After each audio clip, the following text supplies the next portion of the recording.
1950. There are 10 billion ounces of above-ground available bullion inventories, giving the world 140 months of silver supply. By 1970, it shrank to 70 months. 1990, 55 months. 2010, 11 months at just over 700 million ounces of above-ground available silver. A collapse of 93% in global inventory.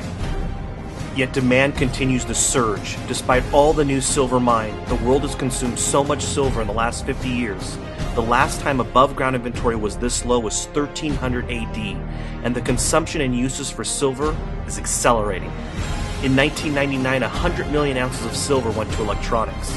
In 2011, it is projected to reach 250 million ounces. However, the new uses for silver are ever expanding. For example, in 1999, the amount of silver used for solar panels was so small there wasn't even an official reporting of the number. In 2010, it was 75 million ounces, and by 2014, it is projected to reach 130 million ounces.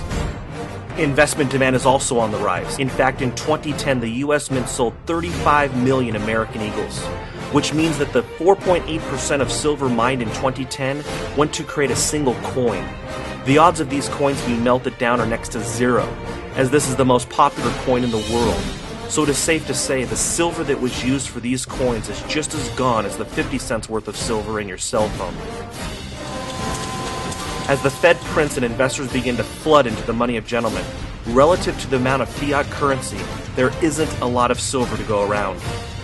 New mines in the US and Canada take 10 years from the time of discovery until they can produce a single ounce of silver. In Nevada, the silver state, there is solid evidence that mine production has already peaked. Nevada produced 25 million ounces of silver in 1997. In 2010, production had collapsed by just over 70% to 7.3 million ounces.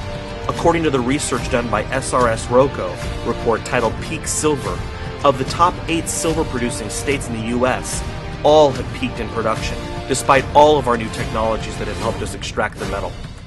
In fact, according to the USGS, the ore grades have collapsed 95% in the past 75 years in the U.S. To put it simply, it is getting harder and harder to mine silver, taking more time and energy, both human and liquid, in order to get silver out of the ground. Right now, for every 10 ounces of silver mined, the world is mining 1 ounce of gold. Gold, however, is trading 53 times higher than silver. The opportunity in silver is epic. The paper price suppression has made silver the biggest buy ever. Silver, a physical commodity that is needed for everyday uses, is being traded on the COMEX at least 100 times more than the actual physical supply. This has made it possible for 1 billion ounces of silver to be traded every single day in the paper markets. The supply of silver has been distorted and investors have been deceived into selling silver for $30 per ounce. FutureMoneyTrends.com believes the suppression has become a gift for the average person to finally strike back at the heart of the machine that has benefited from the fiat currency system. Due to industrial uses, FutureMoneyTrends.com is projecting a physical silver shortage by 2020. Yet with the current system melting up, we believe we could see a shortage as soon as 2015 as investors flood into the $35 billion silver market. If silver during the Euro crisis had the same initial reaction as it did in 2008 with a sharp decline, we believe that due to the nature of the crisis, 2012 being a currency crisis, the demand for physical silver would be overwhelming on a global scale. As investors rush into the physical metal, we could very well see some type of silver shortage, or at the very least major delays on delivery if silver was to fall back below $24 an ounce.